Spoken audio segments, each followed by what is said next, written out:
Urip iku urup. Jadi hidup itu harus menghidupi. Dengan kata lain hidup itu harus berguna bagi masyarakat luas. Mantap.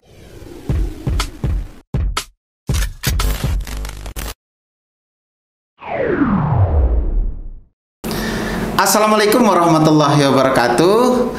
Apa kabar sahabat Digas bersama Tut Yendi? Kali ini kita akan mengangkat tema menyambut tahun politik tahun 2024.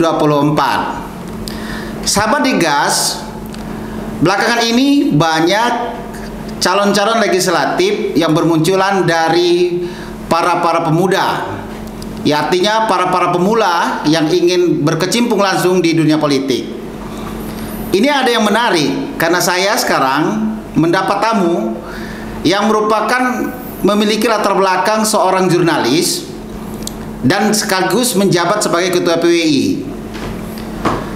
Jabatan ketua PWI-nya masih ada sisa sekitar 9 bulan lebih. Ini ditanggalkannya. Apa sebenarnya jadi motivasinya sehingga dia mau maju jadi calon legislatif? Bersama saya sudah hadir Abdurrahman, sarjana hukum. Assalamualaikum Abdurrahman. Waalaikumsalam warahmatullahi wabarakatuh. Sehat ya? Alhamdulillah. Oke, kita bincang-bincang ini. Ini kawan-kawan ini halayak ramai ini tertarik ini, baik dari dunia jurnalis, dari senior-senior legislatif, dari partai, dari Pemda yang semuanya kenal sama Bang Rahman panggilannya ya, sama Bang Rahman ini. Apa sebenarnya yang jadi motivasinya? Karena kawan-kawan kemarin aja seru untuk memperebutkan sebagai ketua PWI di Tulang Bawang ini. Nah, ini punya dia ditinggalkan karena dia terpanggil. Ya. Nah, apa yang jadi motivasinya nih, Bang Rahman? Oke.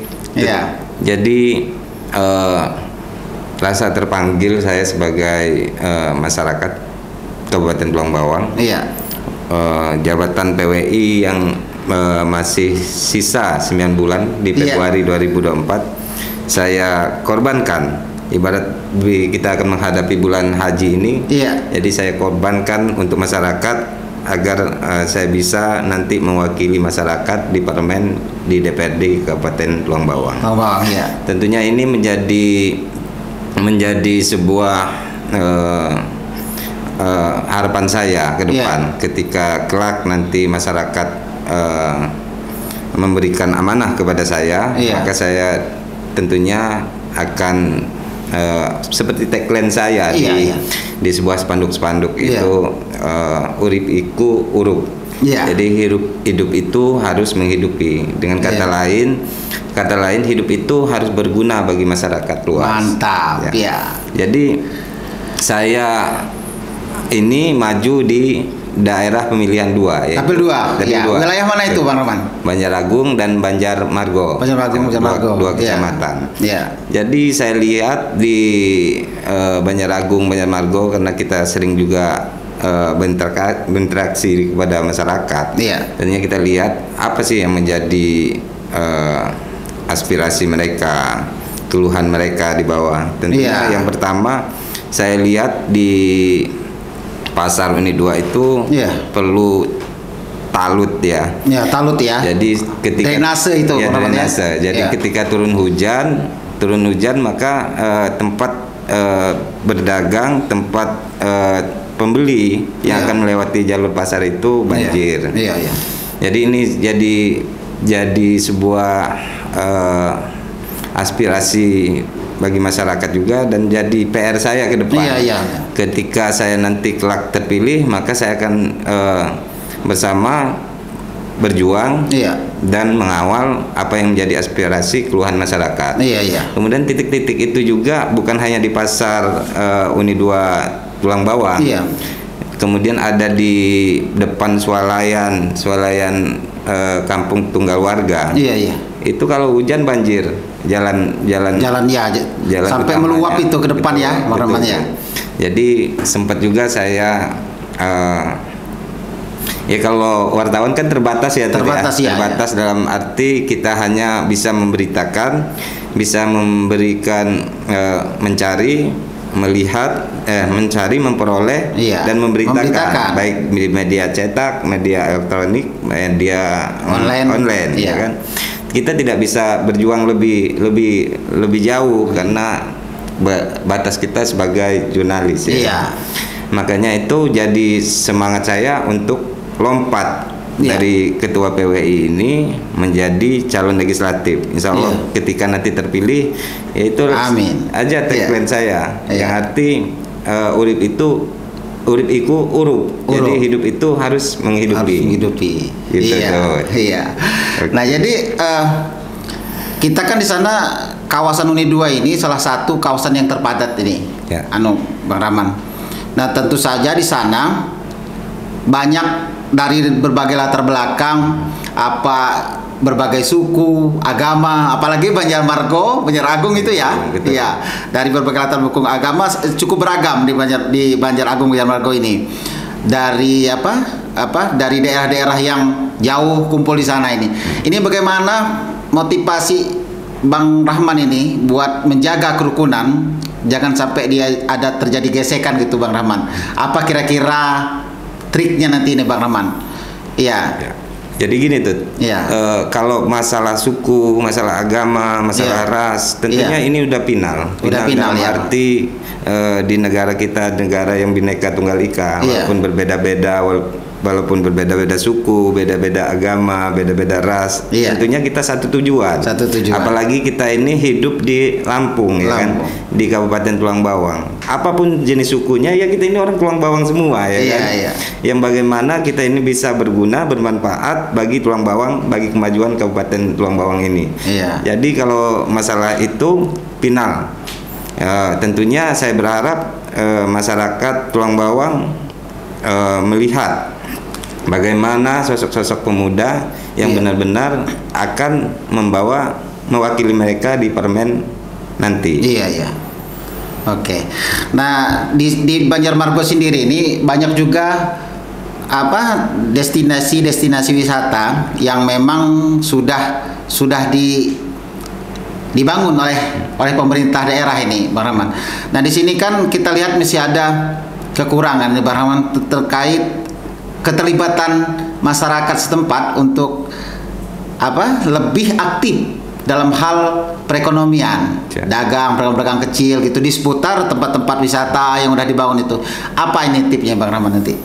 Jadi kalau kita lihat lagi tempat saya tinggal sendiri jadi tempat saya tinggal sendiri itu namanya ada Tugu Kuning, Kampung Tritunggal Jaya, Kecamatan Banjar-Agung, Kabupaten Tulang Bawang. Itu juga ada di dekat balai kampung itu dibuat oleh pemerintah Kabupaten Tulang Bawang itu seperti Taman Merah Putih. Saya lihat juga sudah berjalan, ada yang dagang di seputar taman itu. Jadi salah satunya dengan destinasi wisata kecil seperti itu bisa meningkatkan perekonomian bagi masyarakat. Apalagi kalau dikelola dengan baik, ya kan. Kemudian kita lari lagi ke Taman Seribu Bunga di Kecamatan Banjar-Margo, kalau salah itu berapa miliar itu pemerintah Tulang Bawang yang sudah berniat baik untuk membangun destinasi wisata juga ikon Tulang Bawang, yaitu Taman Seribu Bunga. Tentunya ini jadi PR juga ke depan. Jadi PR juga ke depan, DPR ini ke depan bagaimana Taman Seribu Bunga itu bisa tuntas, tidak putus kontrak lagi, kan? Dan dengan harapan lagi ketika nanti ditender ulang, maka saya berharap juga perlu diperhatian juga dari semua stakeholder, eksekutif, legislatif, yudikatif, bagaimana nanti pengerjaannya tidak mandek lagi kemarin. Nah, dalam arti jadi pikiran kita, apa-apa yang telah dibangun dari duit masyarakat itu, duit rakyat itu nggak mubazir ya, Artinya kalau ada pembangunan seperti Taman Seribu Bunga itu jangan sampai terputus kontraknya. Apa yang mesti dilakukan, Bang Rahman? Nah, jadi ini sekarang kita bicara dengan pemuda, Bang Rahman. Nah, bagaimana pandangan Bang Rahman terhadap pemuda-pemuda di seputar Banjar-Margo sama Banjar-Agung ini? Bagaimana itu, Bang Rahman? Pemudanya dari segi olahraga, pembinaan dari, kebetulan saya ini Humas KONI juga Humas KONI, Humas KONI Kabupaten Tulang Bawang. Tentunya saya lihat bagian olahraga anak-anak yang usia dini sudah mulai dipersiapkan oleh KONI Tulang Bawang. Tentunya saya juga memacu bagi pemuda-pemuda yang melihat pemuda-pemuda yang ada di Banjarlagung, Banjarmargo itu potensinya banyak tuh. Banyak ya. Kemudian Banjarmargo mereka juga ada seperti apa itu akan mengadakan lomba mobil legend ya. Mobil legend ya. Jadi mobil legend. Kemudian saya lihat juga potensi olahraga juga nomor 1. Potensi kedua, pemuda ini tentunya ketika saya nanti terpilih menjadi DPR, saya nggak berjanji-janji muluk terjadi. Artinya saya pengen berkolaborasi antara pemuda, antara pemerintah kampung, bagaimana aspirasi-aspirasi mereka bisa kita perjuangkan di parlemen nanti. Iya. Gitu. Nah ini selama ini kan pemuda ini banyak keinginan, banyak aspirasi, Bang Rahman. Tapi mereka ini juga terkait masalah misalnya olahraga ini perlu dana, perlu pembinaan, perlu perlu campur tangan pemerintah gitu di situ itu.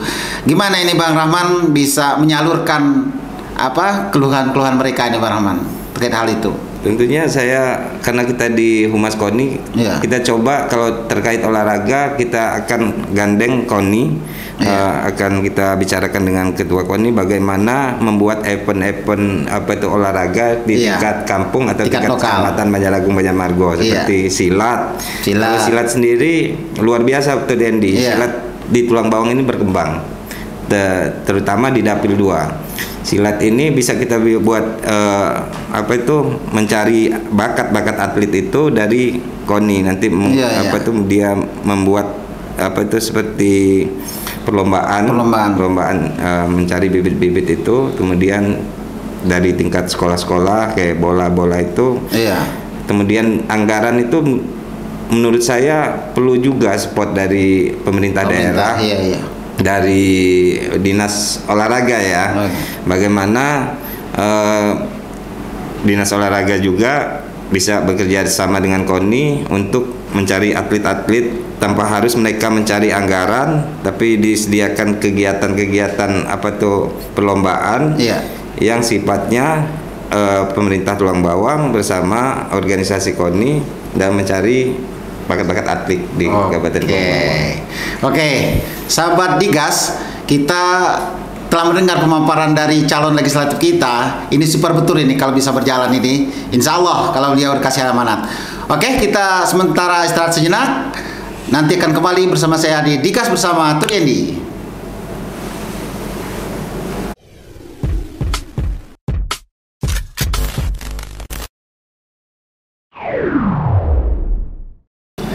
Oke, kembali lagi bersama saya di Dialog Lugas bersama Tut Yandi. Sekarang lanjut kita bicara dengan Bang Rahman ya, calon legislatif kita dari Dapil 2 ya Bang Rahman ya. Nah, ada nggak pengalaman selama kita jadi bertugas jadi wartawan, memperjuangkan aspirasi masyarakat dengan kapasitas kita kemarin itu sebagai wartawan nih. Nah, bagaimana ini Bang Rahman ceritanya? Iya, Tut.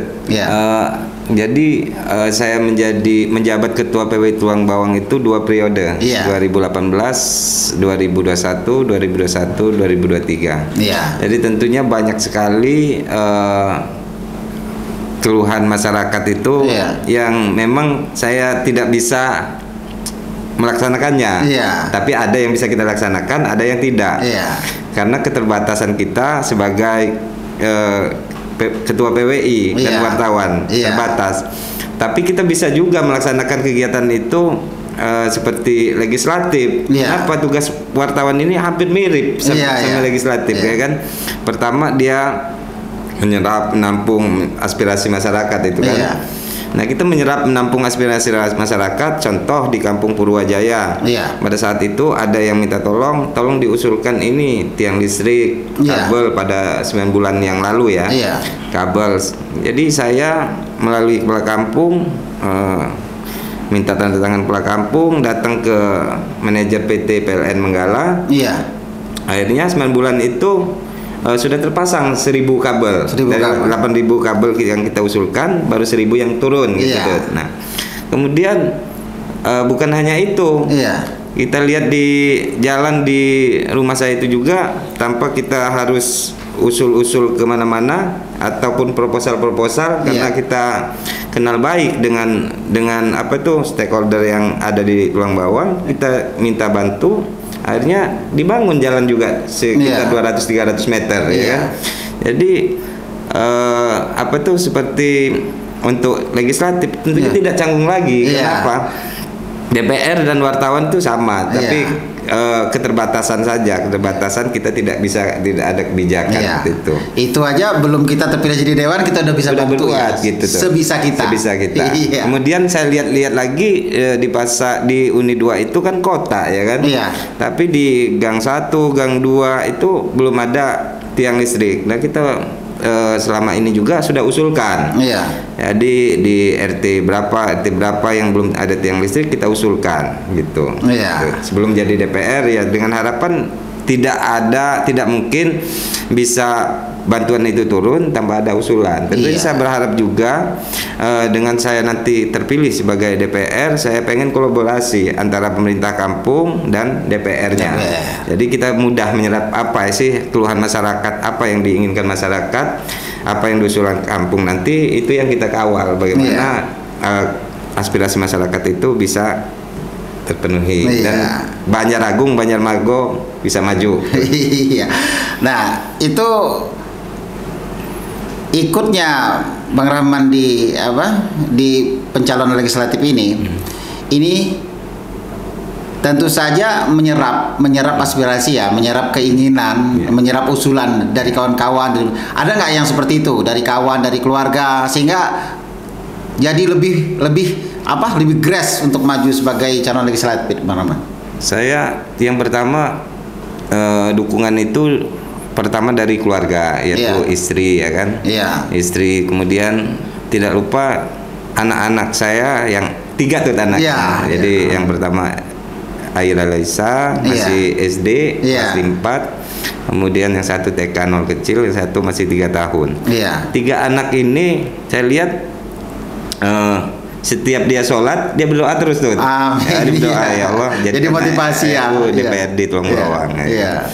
Jadi saya berharap doa-doa mereka, semangat mereka. Istri ini nggak bisa berjuang sama saya. Kenapa? Dia pegawai negeri. Dia, saya paham kenapa dia tidak bisa kampanye, karena dia pegawai negeri itu. Tapi doanya yang saya harapkan, dukungan beliau yang luar biasa, dan orang tua juga support langkah saya ini meninggalkan PWI yang masih 9 bulan saya korbankan demi masyarakat Dapil 2.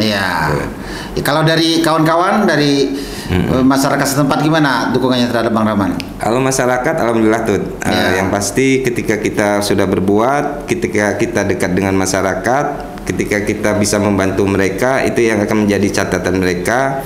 Bagaimana kalau ada politik orang masuk dengan mereka yang baru kenal, maka mereka berpikir ngapain kita harus pilih calon DPR yang jauh-jauh, sedangkan Abdul Rahman ini ada di lingkungan kita kan gitu. Yang sudah mengerti situasi di sana dan di wilayah di situ. Gitu. Oke,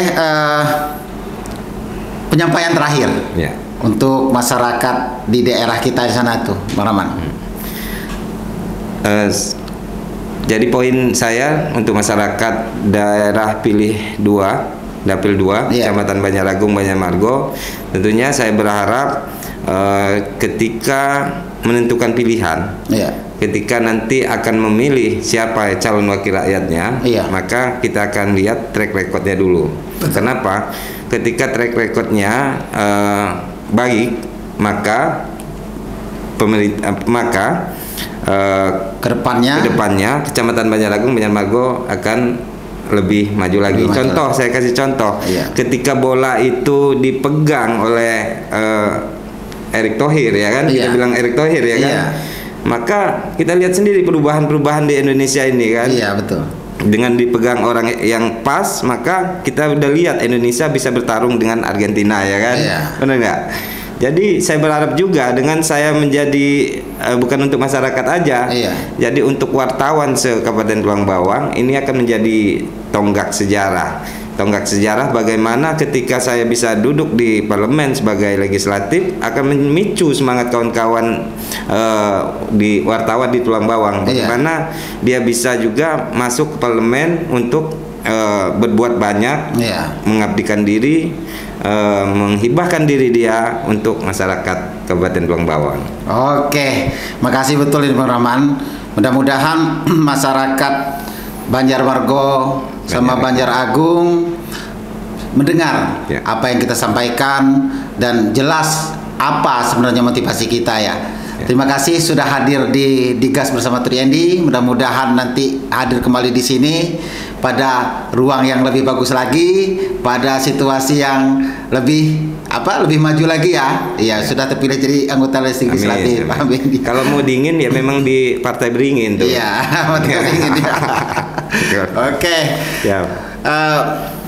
Selamat di Gas, sudah kita dengar bersama apa-apa yang disampaikan calon legislatif kita, dan masyarakat akan mengkaji pengalaman, track record selama beliau menjadi wartawan dan menjadi warga Banjar Agung dan Banjarmargo. Itu merupakan salah satu bentuk alasan kita untuk menjadikan Bang Rahman ini sebagai calon legislatif dari Partai Golkar. Oke, sedemikian edisi kali ini. Kita akan bertemu kembali di Dialog Lugas bersama Triendi di edisi berikutnya. Assalamualaikum warahmatullahi wabarakatuh. Waalaikumsalam warahmatullahi wabarakatuh.